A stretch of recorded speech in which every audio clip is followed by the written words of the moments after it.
Can justice truly be served when it remains tangled in the threads of systemic biases and racial disparities? This is a question that continues to echo in the hearts of many, especially in the case of Stephon Clark, a young African-American man whose life was tragically cut short on March 18, 2018. Stephon Alonzo Clark was a 22-year-old resident of Sacramento, California. He was a beloved father, brother, and son, known for his vivacious spirit and infectious laughter. His life, however, took a tragic turn on that fateful night in March. The events unfolded when Sacramento police received a call about break-ins in the neighborhood. The caller reported a man breaking car windows and hiding in a backyard. Two officers, Terrence Mercadal and Jared Robinet, responded to the call and began their search.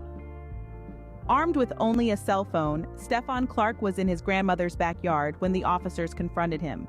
Mistaking the cell phone for a gun, the officers fired 20 shots at Clark, 8 of which hit him, leading to his untimely death. This tragic event sparked outrage and protests across the nation, as another name was added to the list of unarmed black men killed by law enforcement.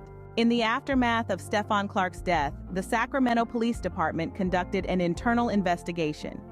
Despite the unrest and demands for justice, both officers involved were not charged. The Sacramento County District Attorney Anne Marie Schubert announced in March 2019 that the officers would not face criminal charges, stating that they had probable cause to believe their lives were in danger. This decision ignited a wave of protests and marked a turning point in the fight for police accountability. Advocates for human rights and racial equality rallied, demanding justice for Stephon and a revision of the laws that allowed such a tragedy to occur. In the years following Stephon's death, his brother, Stevante Clark, stepped up as a vocal advocate for change. He pushed for the Stephon Clark Law, or Assembly Bill 392, which was signed into law in August 2019. This law changes the standard for police use of deadly force from reasonable to necessary, a significant step towards police reform. Yet, despite these strides, the fight for justice continues.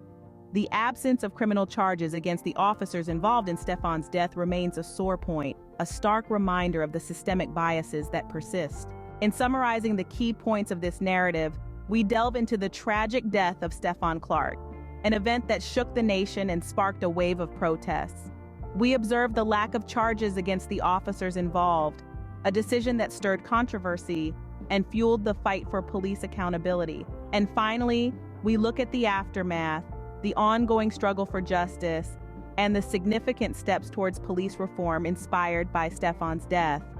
In the end, the story of Stephon Clark serves as a stark reminder of the long road ahead in the fight for equality and justice. It is a call to action, a plea for change, and a testament to the power of collective action in challenging systemic biases and advocating for human rights. The fight continues, and the echo of Stephon Clark's name serves as a powerful reminder